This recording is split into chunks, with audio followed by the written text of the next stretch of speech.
మరలా ఇప్పుడు దేవుని సన్నిధిలోనికి వచ్చి నీ దాసుడునైన నా కుటుంబం నీ సన్నిధిలో ఉండునట్లు దానిని ఆశీర్వదించు అంటున్నాడు.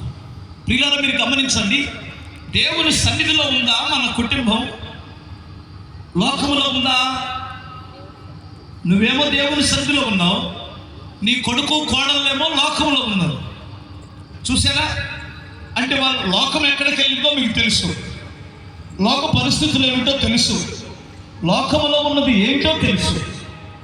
ఇంత గొప్ప భక్తుడు, నేను, నా పిల్లలు, నా భార్య, నా కుటుంబం నీ సన్నిధిలో ఉండినట్లు దానిని ఆశీర్వదించాలి అంటున్నాడు.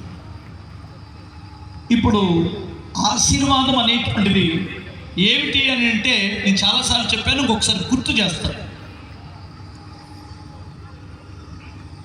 మనశ్శాంతి కలిగి బ్రతకడం ఆశీర్వాదం కాదు.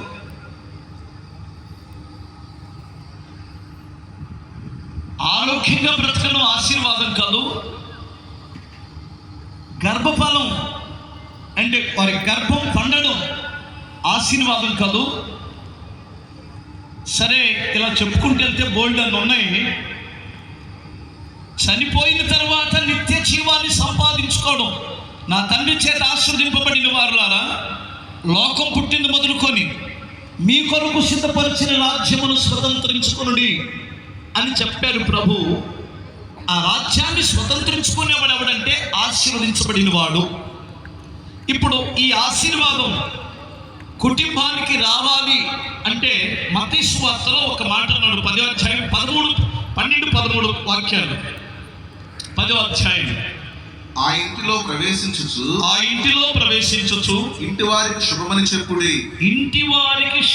చెప్పుడి. ఆ ఇల్లు యోగ్యమైనదైతే, ఆ కుటుంబము యోగ్యమైనదైతే మీ సమాధానము దాని మీదకి వచ్చును. మీ సమాధానము లేదా మీ ఆశీర్వాదము ఆ ఇంటి మీదకు వచ్చును. అది అయోగ్యమైనదైతే మీ సమాధానము మీకు తిరిగి వచ్చును. మీ సమాధానము తిరిగి వచ్చును అన్నాడు. అమ్మా, ఒక్కసారి హల్లెలూయా చెప్తారా తల్లులారా? ఆ కుర్చీలో ఉన్నవారు కూడా గట్టిగా చెప్పండి.